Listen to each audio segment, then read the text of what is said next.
Om Gan Ganpataye Namo Namaha. Atma Namaste. So in this video, we will be discussing about the different bhavas, what they represent, and what are the different body parts represented by these bhavas, and how each of these bhavas are complementing each other. Then we'll be seeing about the angle formation between these bhavas. Okay. So starting with the first bhav, okay, we'll see it in the Kala Pushans order itself. Okay, so first bhav is yourself and your physical body, your character. It tells completely about yourself.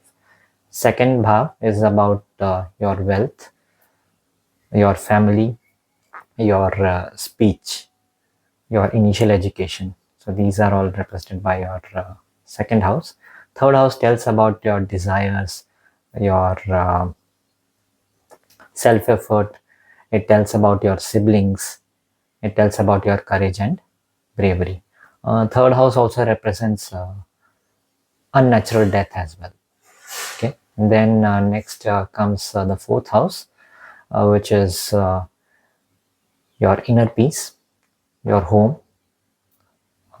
Fourth house is also your mother. Fourth house also represents your undergraduate course. Okay, this was about the fourth bhav, and fourth bhav is also represented by your vehicles, your property, land. These are also represented by fourth house. Fifth house is your creation. Fifth house tells about your children. It also tells about your intelligence and purva punya sthanam. Okay, so that is the things represented by fifth house. Then next comes, before going to the sixth house, fifth also represents your subconscious mind, and fourth represents your conscious mind. Okay, then moving on to the sixth house. Sixth is your job. Sixth house tells about slavery. Sixth house tells about enemies and diseases. So these are the things represented by sixth house. Seventh house is your relationships, your marriages, your business partnerships. So these are the things represented by your seventh house. So literally it is your spouse. Okay, seventh house is your spouse. Then eighth house is about transformation. It is about sudden changes. It could be sometimes beneficial or malefic. Okay, so that is what eighth house tells. Eighth house is also about secrets. Eighth house is also represented by inheritance, and eighth house is also represented by insurance. Okay, so we'll try to understand all these bhavas through an example and how they are complementing each other. Then ninth is about your fortune. Ninth tells about the blessings, your gurus. It tells about spirituality and wisdom. It is also a bhav for philosophy. Okay.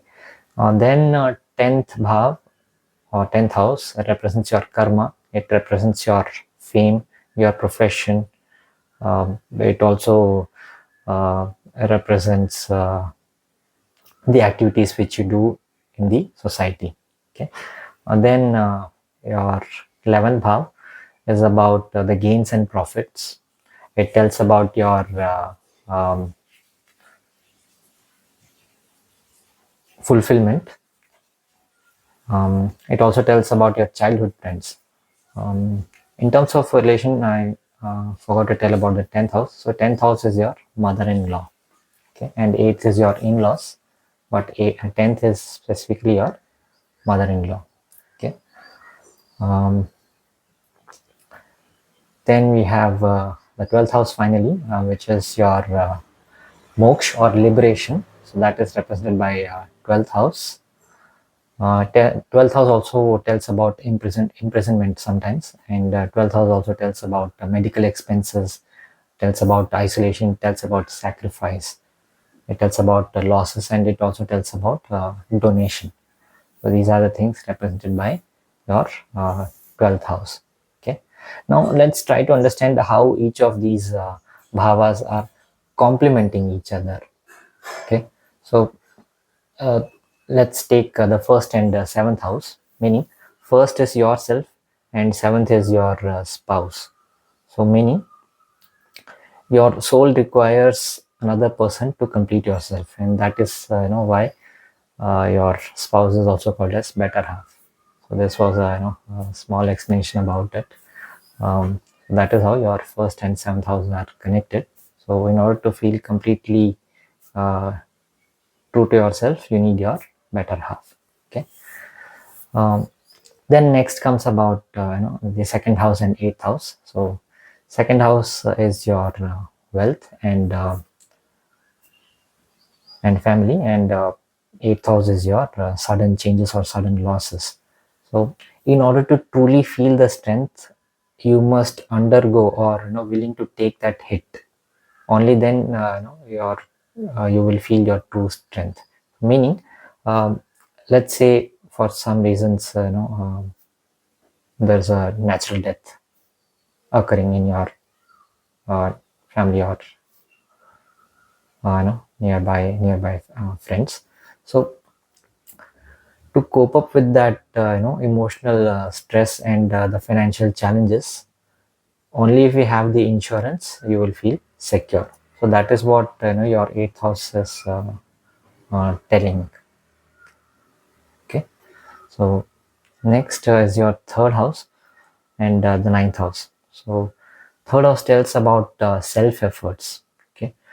It tells about your own efforts so that you can succeed, but one can succeed only if you have the blessings, because 9th house is your blessings.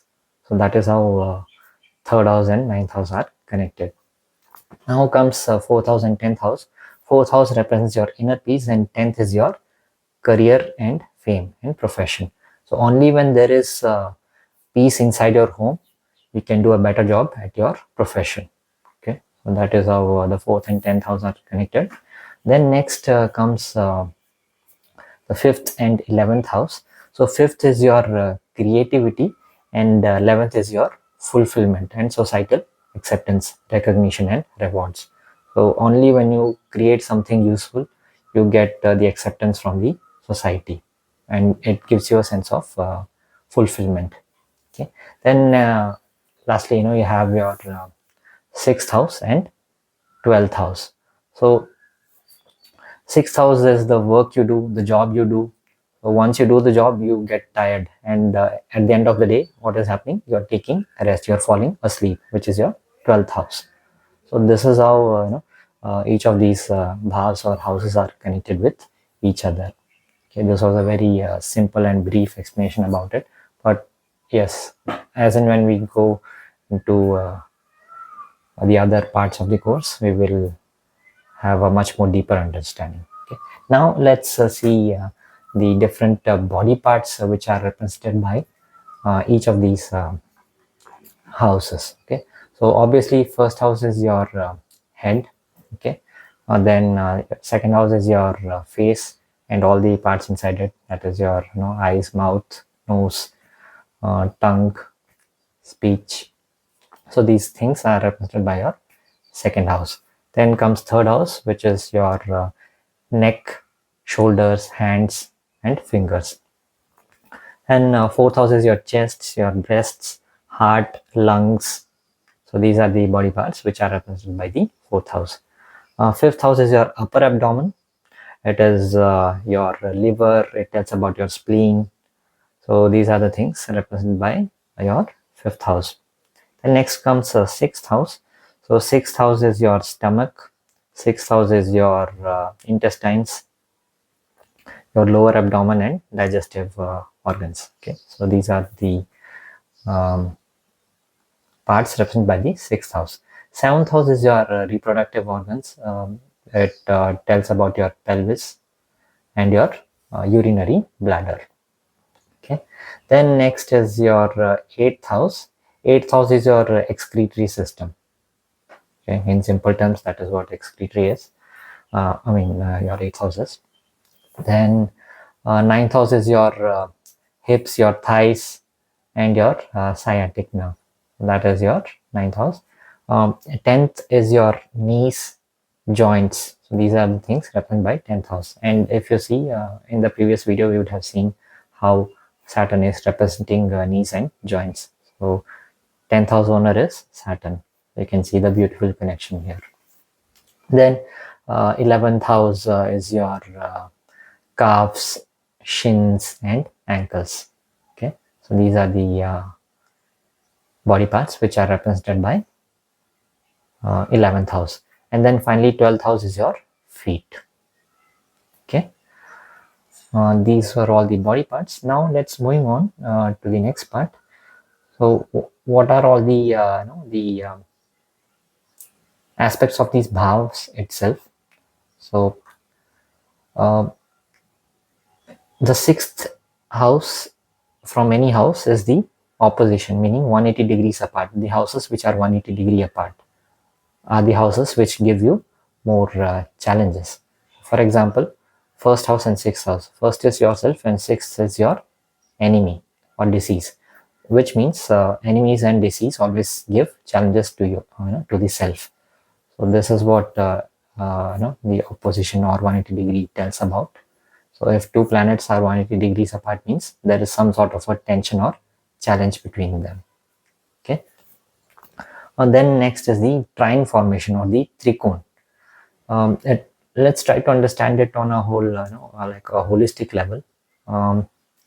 But let's see what trine actually is. Trine is actually your triangle in terms of mathematics.